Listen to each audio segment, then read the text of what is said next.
Darling Prabhas ఈ మధ్యనే సలార్ సినిమాతో బ్లాక్ బస్టర్ హిట్ కొట్టేశాడు. అండ్ నెక్స్ట్ మేలో కల్కి 2898 AD సినిమాతో ప్రేక్షకుల ముందుకు రాబోతున్నాడు. అయితే ఇప్పటికే ప్రభాస్ ఇంకొక సినిమాను కూడా మొదలుపెట్టిన విషయం మనకు తెలిసిందే.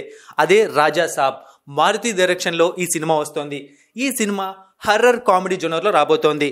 ఈ సినిమాకు సంబంధించిన ఫస్ట్ లుక్ ప్రేక్షకుల నుంచి మంచి రెస్పాన్స్ అయితే వచ్చింది. రాజా సాబ్ కు సంబంధించిన షూటింగ్ కూడా ఇప్పటికే 40% కంప్లీట్ అయిపోయింది. అయితే ప్రెసెంట్ ప్రభాస్ రాజా సాబ్ షూటింగ్ లో పాల్గొనడం లేదు. అతను టోటల్ గా ఫోకస్ మొత్తం కల్కి సినిమా పైనే పెట్టాడు.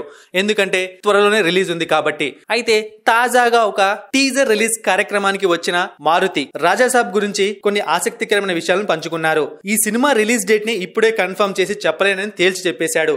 అయితే అందరూ కోరుకునే డేట్కి అయితే ఖచ్చితంగా వస్తుందని కూడా చెప్పాడు. దీన్ని బట్టి ప్రభాస్ పుట్టినరోజు లేదా కృష్ణంరాజు జయంతి రోజున ఈ సినిమా రిలీజ్ అయ్యే అవకాశాలు ఉన్నాయని ప్రచారం తెరపైకి వచ్చింది. ఏది ఏమైనా ఇతర బడ్జెట్ సినిమాల కంటే రాజాసాబ్ మూవీ ఇంకా ఎక్కువ సమయం షూటింగ్ అండ్ రిలీజ్ సమయం తీసుకుంటోందని అర్థమవుతోంది. ప్రభాస్ ప్రాధాన్యతను బట్టి రాజాసాబ్ సినిమా షూటింగ్ లేట్ అవుతూ వస్తోంది. ఈ మూవీ నెక్స్ట్ షెడ్యూల్ ఎప్పుడు స్టార్ట్ అవుతుందో అనేది వేచి చూడాలి. అంతేకాకుండా మారుతి మాట్లాడుతూ దీనికి సంబంధించిన అప్డేట్స్ ఇప్పుడే ప్రొవైడ్ చేయాలనుకోవట్లేదు. ఎందుకంటే దీనికన్నా ముందు ప్రభాస్ కు సంబంధించిన కొన్ని పెద్ద సినిమాల అప్డేట్స్ వస్తున్నాయి కాబట్టి మేము వాటిని డిస్టర్బ్ చేయాలనుకోవట్లేదు.